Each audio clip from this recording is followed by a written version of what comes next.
Let's settle for the news. In the first story, President is unhappy that despite the existence of the free senior secondary program, more girls of school age are not in school. He said the country can defeat the cycle of poverty and underdevelopment if the populace are educated. Addressing the 21st anniversary of the establishment of the Queen Mothers Association of Ghana, President Akufo-Addo said there can be no excuse for the Ghanaian child to be denied education.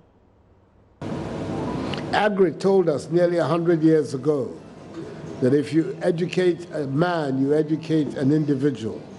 But if you educate a woman, you educate a community, a society. And that statement is as true today as it was 100 years ago when he made it. Especially now that we're trying to find an opportunity for all our girls to be able to go to school.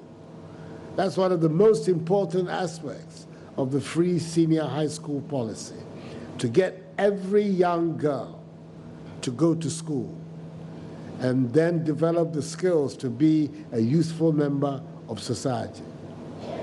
I'm appealing to you to facilitate that exercise, make it possible, ensure that every young child, especially girl child, in your area, you make sure that today that they don't have to pay fees to go to secondary school, that they all go. Even though the access is there, the doors have been opened, there's still a lot of our children who are still not going to school. I want to give you that responsibility, Queen Mothers of Ghana, to make sure that every girl child in Ghana has access to education right up to secondary level. If we follow what we're doing now, in a decade's time, in 10 years' time, the face of our country will change. We will not recognize Ghana from the Ghana that we inherited, because we would have moved on very fast and very, very thoroughly to a new destination. Now, he has spent 18 years at a psychiatric facility after he was found guilty of killing his father.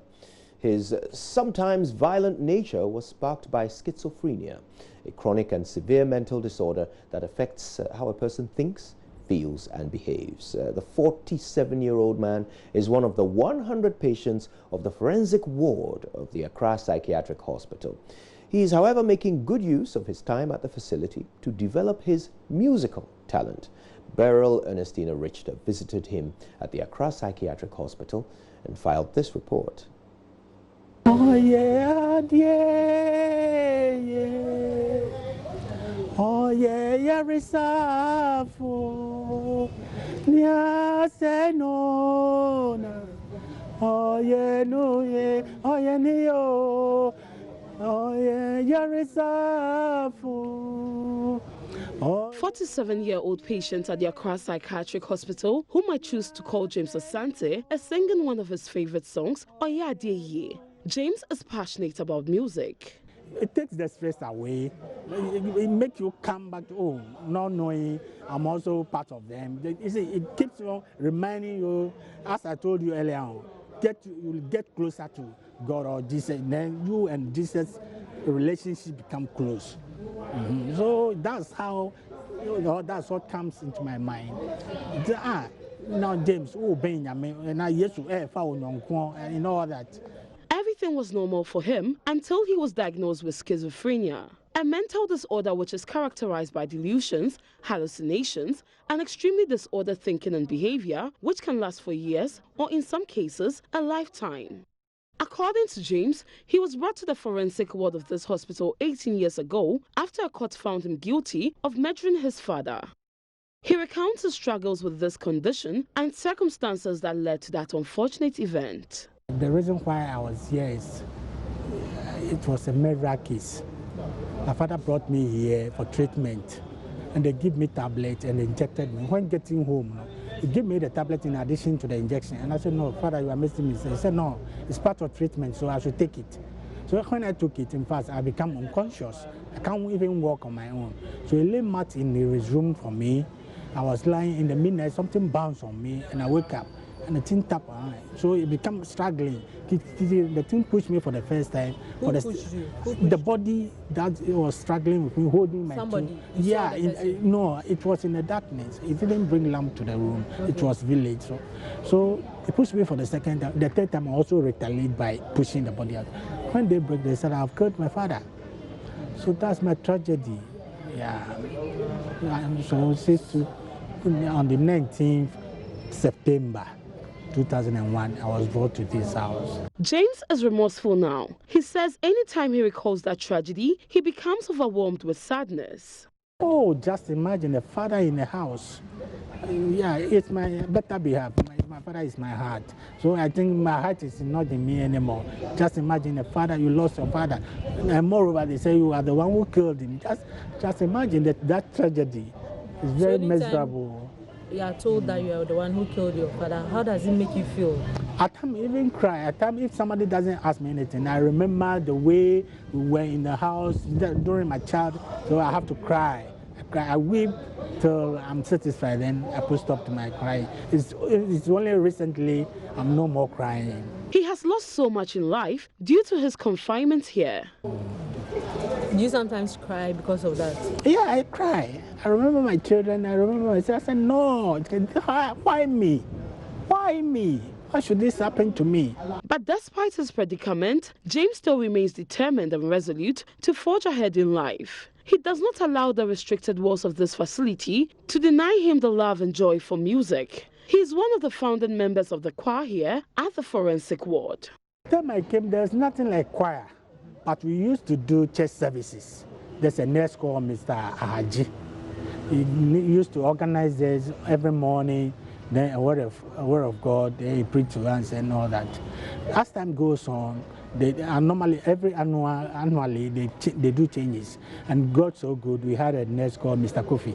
So he said, no, why can't he? One day, what afternoon, he just called me and gave me a sheet of paper written. There's a song. It's a ya Camilo, come unto thee, wash me, cleanse me by the blood that flowed. He wrote that song, and so we started. For the other guy, we were about three, but he gave it to me, so other guy to copy it. So we started learning it, and lo and behold, and it became a choir. Samuel Kofi is the group's instructor. He describes James as one of the key and active members of the choir. James is very, very committed. The moment they arrange the benches, you see James going around. Choristers. It's time for James and his friends here to rehearse music for an upcoming performance at the hospital. As they tap their feet and move their bodies, they praise and worship their Maker through various songs.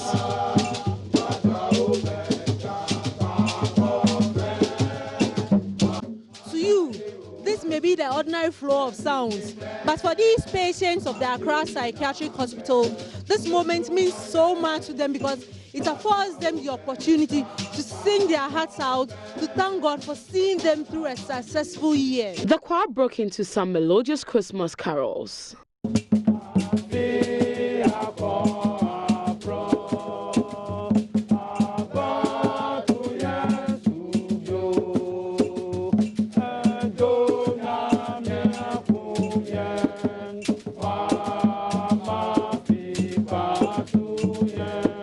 It is the wish of many people like James and his friends who have been away from home for a very long time to be discharged and celebrate the festive season with their families. My wish for this Christmas to be discharged and go home. Another thing is to have money in my pocket. You don't have money in your pocket? No. So how much do you want? I have 1,000 cedis to be in my pocket. You want 1,000 cedis to be in your pocket? Yes. Hey, what will you use it for? Oh, I'll use it for marriage. I'm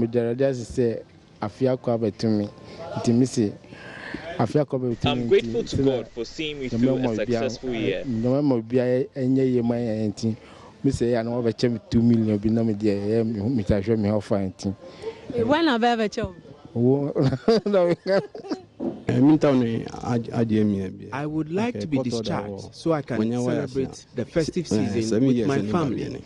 The absence of the laugh from family members and friends outside this facility will continue to crush their spirits. Their only solace is in music. As they sing, they do not only provide therapy for themselves, but also warm the hearts of other patients at a special ward of the Accra Psychiatric Hospital. Beryl Ernestina Ritter's report for Joy News. A Merry Christmas to all the inmates. Now, the Boko overlord, Zugran Boko Naba Asigri Abugrago Azoka, is assuring government his people will not cede to the demands of the Western Togoland secessionists. According to him, it will be unreasonable to separate from Ghana, as such a move will not inure to the benefit of his people. In November this year, the leader of the Western Togoland, Charles Kujoji, unlawfully declared the Volta region as a sovereign state of Western Togoland. Speaking at the Samapid festival over the weekend, the Boko overlord conceded that he had been contacted by the secessionists. A day before the event, security presence was beefed up in Boku. Cultural display into the night kept residents both young and old awake deep into the night.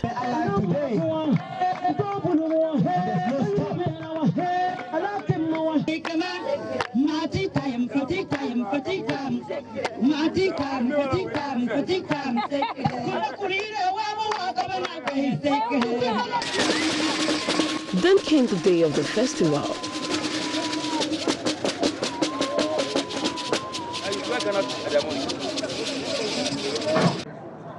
As we are aware, culture, and for that matter tradition, is what binds people together. It is pleasing to note that wherever we find ourselves in any part of the world, we are proud to let our culture distinguish us. There was no town in the north that could surpass Boku in terms of ingenuity of the people, the type of brisk business, and the ever-growing nature of the town.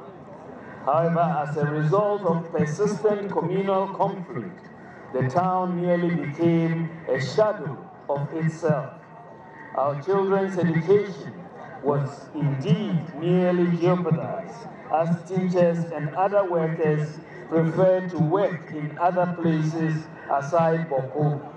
It also led to a huge expenditure to maintaining peace at the expense of development of the area. I wish to use this platform to congratulate the good people of Boko, especially the Inter-Ethnic Peace Committee, for working tirelessly to bringing us this far. And I'll urge you never to go back to the dark days. Ever since our senseless conflict ended some years ago, we have based our priority on the healing of wounds and the mending of fences in broken relationships. It is now time to embark on vigorous pursuits of economic and social development of our people. We believe that when the government sees our people seriously engaged in development efforts, they will naturally hasten to support us. So today, we are to assure the government through our guests of honor that we are poised for development and they should come to help us.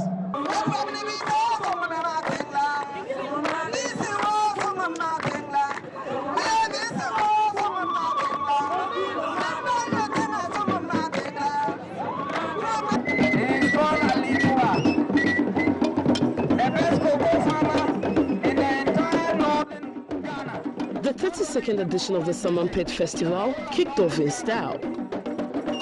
Local and international tourists were treated to indigenous music and traditional dance.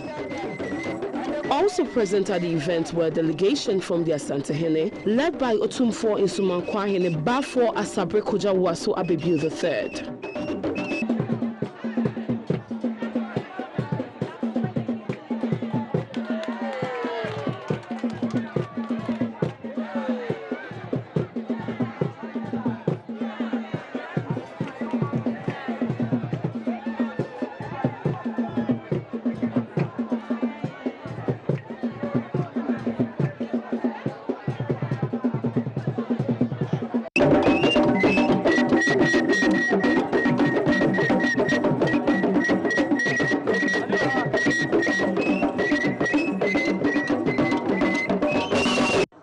Chairman, I know that a project that is so dear to your heart is the Bolga-Boku Road. So, by the grace of God, by July, we expect the entire stretch from Bolga to Boku to be completed totally. And inshallah, you will all see the benefits of it.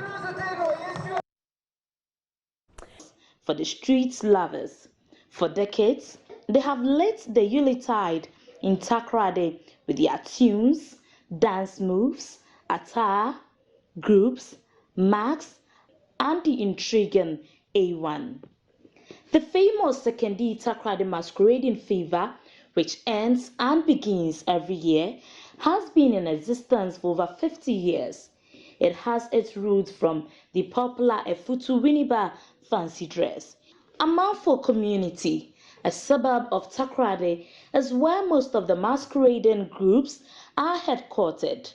We are here to speak to one of the founding fathers of Ankor's Club, and is popularly known as Uncle Sekum, and he tells me it's been a long journey for the first and original Ankor's masquerading group here in Takoradi, and this is how it all started. Ankor's was formed in Takoradi from the people from Achefugobadu, Sopon. They bought it here 1956. Those who bought that kept here, yeah, best memory.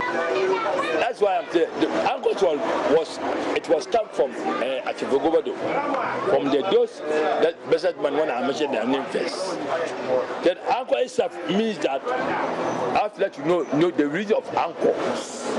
It means that if you go to harbor, before a ship can burn, you have an anchor. With the rope, that anchor will be. So that anchor that goes down, that's how they know that anchors.